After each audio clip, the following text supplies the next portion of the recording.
بسم الله الرحمن الرحيم الحمد لله رب العالمين والعاقبة للمتقين ولا عدوان إلا على الظالمين والصلاة والسلام على أشرف الأنبياء والمرسلين نبينا محمد وعلى آله وصحبه أجمعين سلام الله عليكم ورحمة الله وبركاته أهلا وسهلا بكم. Bienvenue à vous dans cette 31e leçon des leçons de Tawhid.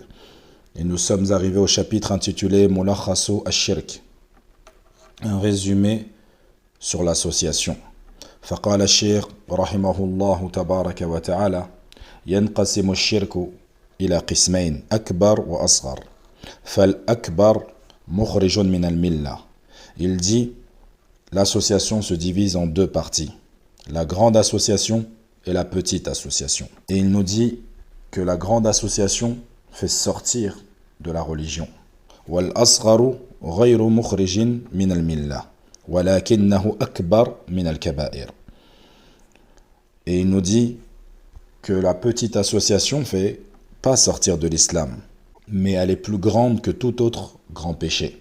Et sachez que cette distinction, cette épuration a été faite par un travail drastique des savants de l'islam, même si effectivement on retrouve dans la sunna du prophète sallallahu alayhi wa sallam cette appellation de shirk khafi ou du shirk mineur, comme dans le hadith dans lequel le prophète sallallahu alayhi wa sallam nous dit: la chose à laquelle j'ai le plus peur pour vous, plus qu'ad-dajjal, c'est le shirk al-khafi, le shirk discret, qui peut être considéré comme le petit shirk.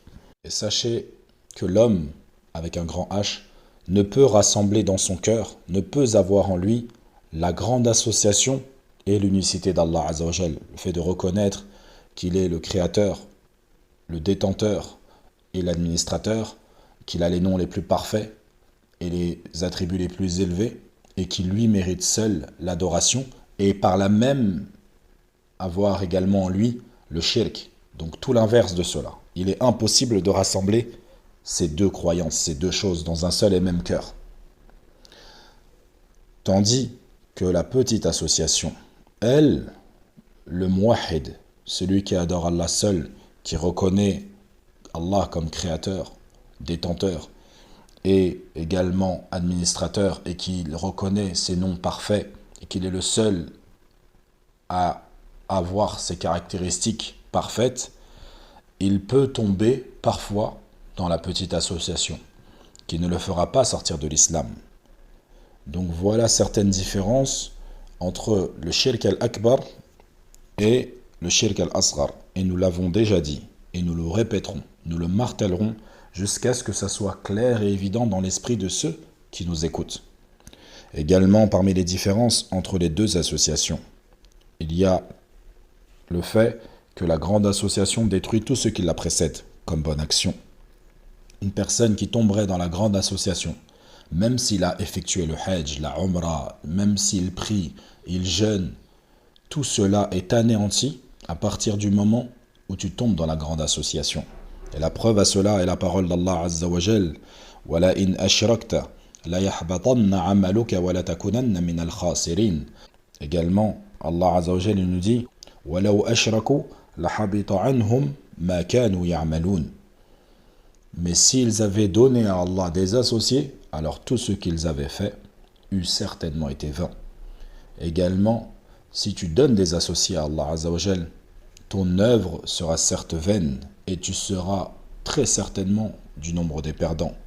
Cela sont des preuves claires et évidentes que le grand shirk anéantit tout ce qui l'a précédé comme bonne action. Et cela n'est pas le cas pour la petite association. L'association mineure anéantit certaines de tes actions. Soit celles que tu es en train de faire.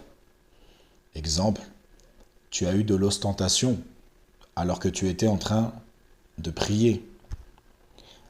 Ça annule la prière que tu es en train de faire. Ou tu as de l'ostentation des années après avoir effectué une adoration. On prend souvent l'exemple de la umrah. Tu effectues une umrah à une période de ta vie, et 10 ans après, tu y intègres de l'ostentation. Tu te vantes auprès des gens de cette action que tu as faite. Alors là, tu as annulé ta umrah. Wa iyadhu billah. Également, parmi les différences entre l'association mineure et majeure, c'est que le comportement des croyants envers celui qui fait de l'association majeure, ses droits ne sont plus les mêmes. Ils sont différents de ceux du croyant. On se doit de se comporter avec lui comme on se comporte avec les mécréants, dans le sens où on ne mangera plus de son sacrifice. S'il l'égorge et nous invite, on ne mangera pas de son sacrifice. Également, comme on ne mange pas le sacrifice des mécréants, excepté ceux des chrétiens et des juifs. Quant à eux, leur nourriture nous est permise, comme nous le dit Allah Azza wa Jalla dans le Coran. Également, on n'a plus droit de marier nos sœurs ou nos filles à ce mécréant, à celui qui fait l'association. Et comme nous, en tant qu'hommes, on n'a pas le droit de se marier avec une mécréante, avec une femme qui pratiquerait l'association. Contrairement à si elle faisait partie des gens du livre, c'est-à-dire qu'elle soit chrétienne ou juive. Là, en tant qu'homme musulman, on aurait droit de se marier avec elle. Également, parmi les différences, on ne demande pas le pardon pour lui s'il meurt. Wa'iyadhu billah. On ne le lave pas, on ne le met pas dans un linceul, on ne l'enterre pas dans les cimetières des musulmans. Car il est mécréant, il est un associateur. Il ne peut donc représenter les musulmans. Un homme qui fait du shirk et qui tomberait dans le shirk et qui serait donc mécréant ne peut représenter sa fille pour le mariage. Il ne peut être son tuteur pour le mariage. Allah Azza wa Jalla il nous dit dans le Coran وَلَنْ يَجْعَلَ اللَّهُ لِلْكَافِرِينَ عَلَى الْمُؤْمِنِينَ سَبِيلًا. Et jamais Allah ne donnera une voix aux mécréants contre les croyants. Et tout cela n'est pas le cas pour celui qui tomberait dans l'association mineure.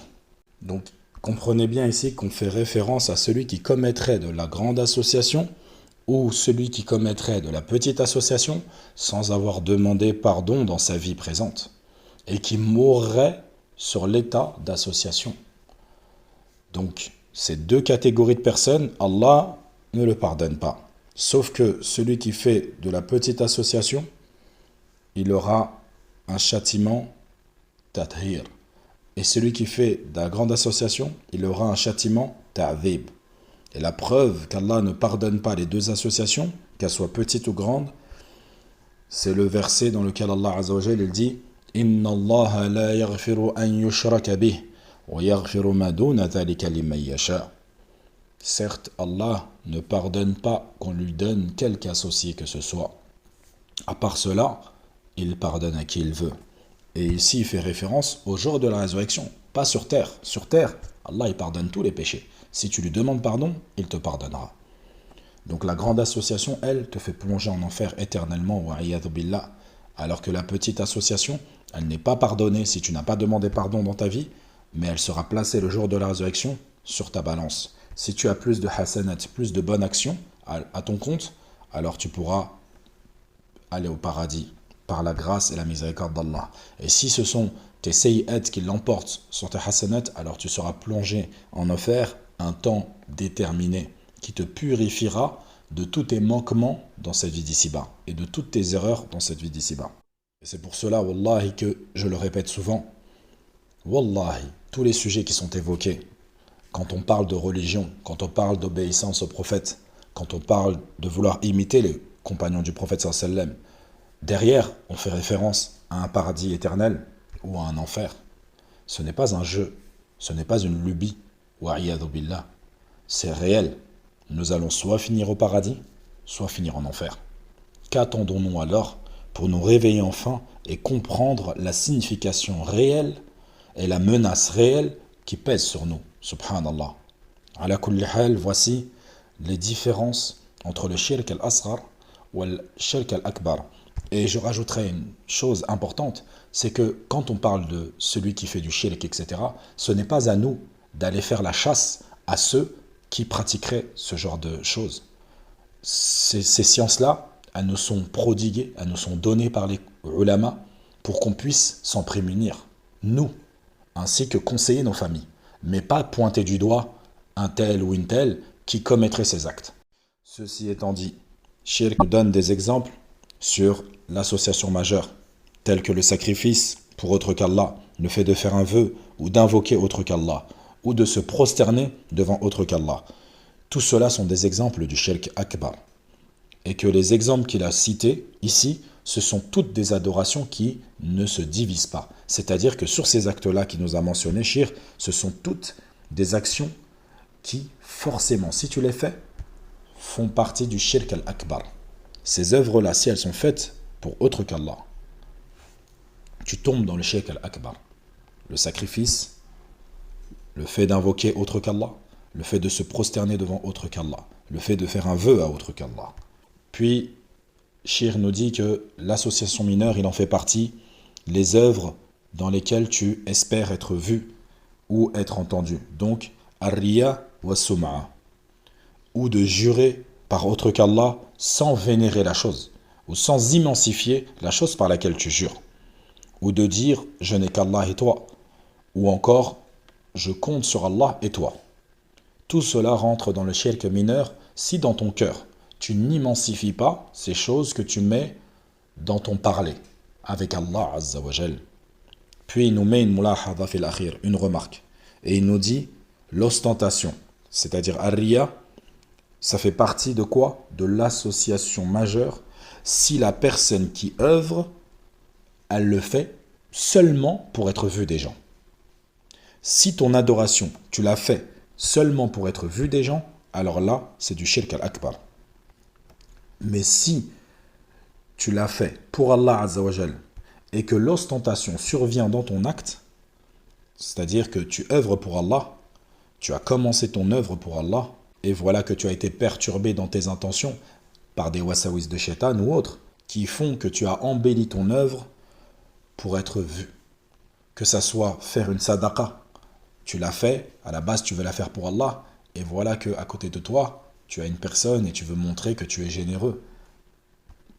Ou tu fais une umrah ou un hajj, où tu conseilles, tu ordonnes le bien et tu interdis le mal. À la base, tu le fais lillah. Et après, dans ton intention, pendant que tu es en train de le faire, tu embellis. Tu vas dans une chose où tu embellis, mais pas pour Allah. Tu embellis pour que les gens disent « Masha'Allah, il parle bien, il fait bien, etc. etc. » Il est rapporté qu'un grand savant de l'islam, qui s'appelle Shir ibn Baz, rahimahullah, l'ancien mufti d'Arabie Saoudite, il nous dit « Ar-riya da'us salihin » L'ostentation, c'est la maladie des pieux. Pourquoi? Comment? Car ceux qu'ils font, ils le font pour Allah Azza wa Jal, et ils sont plus éprouvés que quiconque dans leur foi intérieure. Car ils doivent toujours travailler leur intention. Et c'est pour cela qu'un Nabi sallallahu alayhi wa sallam nous a enseigné un hadith immense qui fait trembler les cœurs. C'est le hadith de ces trois catégories de personnes. Un savant qui aura appris la science, qui l'aura enseigné, un mujahid fi sabilillah, qui aura acquéri de la force et de l'intelligence au combat, et qui aura mis cette intelligence et cette force au service d'Allah Azza wa Jal.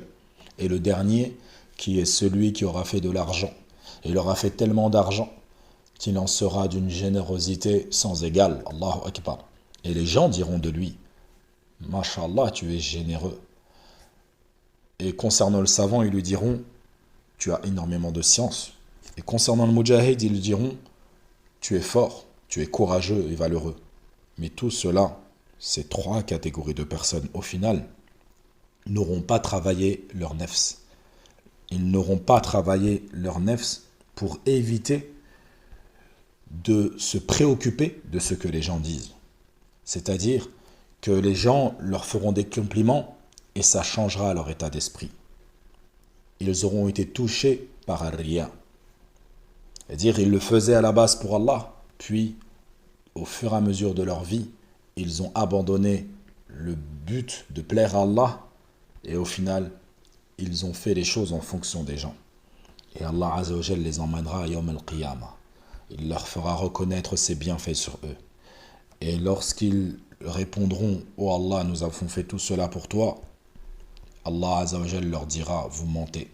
Et ils seront pris à tour de rôle par leur visage, traînés sur le sol et jetés en enfer. Wa iyadu billah. Et les savants nous disent, subhanallah, que ces trois catégories d'hommes sont les maîtres de la communauté. Celui qui a de la science, celui qui est fort et valeureux, et celui qui a de l'argent et qui est généreux.